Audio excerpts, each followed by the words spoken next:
आइए प्रश्नावली 8.1 का क्वेश्चन नंबर 1। त्रिभुज ABC में जिसका कोण B समकोण है, ये ABC ट्रायंगल है और इसका कोण B जो है 90 डिग्री का है। AB बराबर है 24 सेंटीमीटर, BC बराबर है 7 सेंटीमीटर और हमने वैल्यू ज्ञात करनी है साइन A कॉस A की और साइन C और कॉस C की। हमें जैसा कहा गया था कि ABC जिसका कोण B समकोण है वैसे हमने ट्रायंगल बनाई और जो जो भुजाएं हैं वो हमने लिखी। इतना हमें पता है कि जब भी हमने साइन चाहे कोई भी त्रिकोणमितीय अनुपात का मान ज्ञात करना हो तो उसके लिए हमें तीसरी भुजा का पता होना भी ज़रूरी है। तो हम पहले इसकी तीसरी भुजा हम ज्ञात करते हैं। तो हमने पाइथागोरस गुण लगाया और समकोण त्रिभुज ABC में पाइथागोरस गुण के अनुसार यानी according to Pythagoras property in right angle triangle ABC AC का स्क्वायर यानी कर्ण का स्क्वायर बराबर है आधार का स्क्वायर प्लस लंब का स्क्वायर। तो इस तरह से हमने AC को निकाल दिया 25।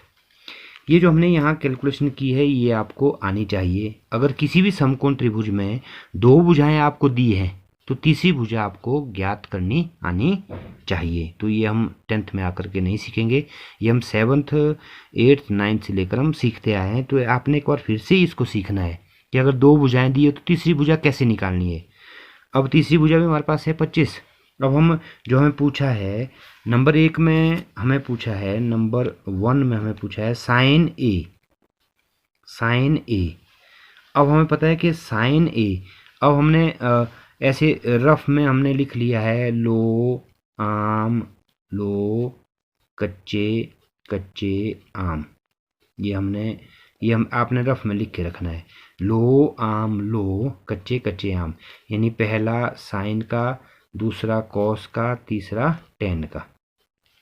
अब हमें साइन A निकालना है यानी A का मतलब है ये वाला कोण। अब आपने थोड़ा ध्यान देना है, पहले भी आपको मैंने बताया था पिछली वीडियो में कि जिस कोण की हम बात कर रहे हैं अब हमारे पास लंब AB नहीं होगा, हमारा जो लंब है वो BC है। अगर हमने जो कोण हमें पूछा गया ना उस कोण के सामने वाली भुजा लंब होगी। अगर हमें C कोण की बात करते तो लंब कौन होता है AB, सामने वाली भुजा। तो साइन A में हम अगर बात करेंगे लंब बटा कर्ण, यानी लंब क्या हमारे पास BC कर्ण AC। ये कर्ण तो लंबी भुजा है ना, ये नहीं चेंज होगा। जो सबसे लंबी भुजा है कर्ण तो सेम रहेगा हर समकोण त्रिभुज में, लेकिन आधार और लंब जो है वो आपस में चेंज हो सकते हैं। वो भी चेंज होंगे कोण के दम पर, यानी कोण कौन सा पूछा है, जो कोण पूछा है उसके सामने वाला लंब मानना है तो ये अपने आप आधार बच जाएगा। BC है हमारे पास 7 और AC है हमारे पास 25। तो साइन A का मान आ गया 7/25। इस तरह से कॉस A की बात यहाँ की, cos A is equal to, अब कॉस A अनुपात है आधार बटा कर्ण। आधार ये है हमारे पास, अब ये आधार है, ये तो लंब है, ये बड़ा लंब है, ये BC आधार यानी AB बटा कर्ण AC, यानी AB है हमारे पास 24 और AC हमारे पास 25। आ गया कॉस A। अब अगर हम नंबर 2 की अगर हम बात करें, दूसरे नंबर वाले की, साइन C बराबर है साइन C यानी साइन C। अब कोण ये वाला है, ये वाला कोण नहीं, अब ये है। अब ये कोण C है, C पूछा है ना साइन C। अब अगर C कोण की बात करें अब लंब होगा AB। साइन क्या है लंब बटा कर्ण, यानी AB बटा AC बराबर है AB कितना है जी 24 बटा AC कितना है 25। इसी तरह से पूछा है cos C बराबर है, अब cos C में भी वैसे ही है, ये C की बात की है। फिर से मैं 5वीं 6ठी 7वीं 8वीं बार लगभग बता रहा हूँ, ये C की बात अगर की है तो इसके सामने वाली ये साइड लंब होगी, AB लंब होगा, BC आधार होगा। यानी cos C है क्या सबसे पहले आधार बटा कर्ण, आधार क्या है BC और कर्ण क्या है AC बराबर है BC हमारे पास 7 और AC कितना है 25। तो ये हमने ज्ञात किया sign A cos A sign C cos. यहाँ पर हमने एक ट्रायंगल ली पी क्यू आर।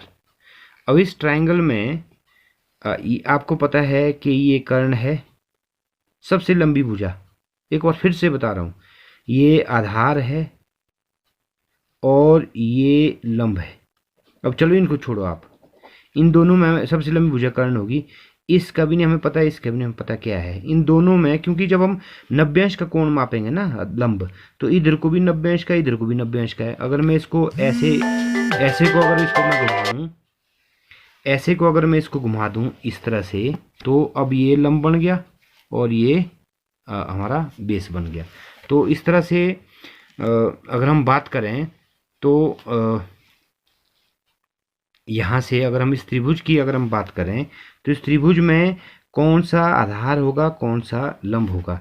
अगर हम इस कोण की बात करते हैं, सपोज हम इस कोण की अगर हम बात करें, तो हमारे पास जो लंब है ये होगा सामने वाली भुजा। अगर हम कोण आर की बात करें, अगर हम कोण पी की बात करें, तो सामने वाली भुजा होगा क्यू आर, ये हमारा लंब होगा। तो आप ये ध्यान रखें कि जो लंब है वो जिस लंब वो होगा, लंब वो होगा जिस कोण का मान पूछा होगा। यहाँ से अगर हम चलें कि जिस कोण का मान पूछा होगा, उसके सामने वाली भुजा लंब होगी।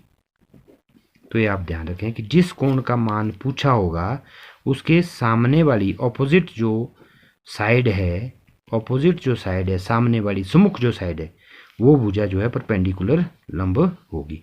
तो इतना आप ध्यान रखें। और प्रश्नावली 8.1 में मुझे नहीं लगता कोई प्रश्न होगा, 1-2 प्रश्नों को छोड़ करके, जो आप ना कर पाएँ।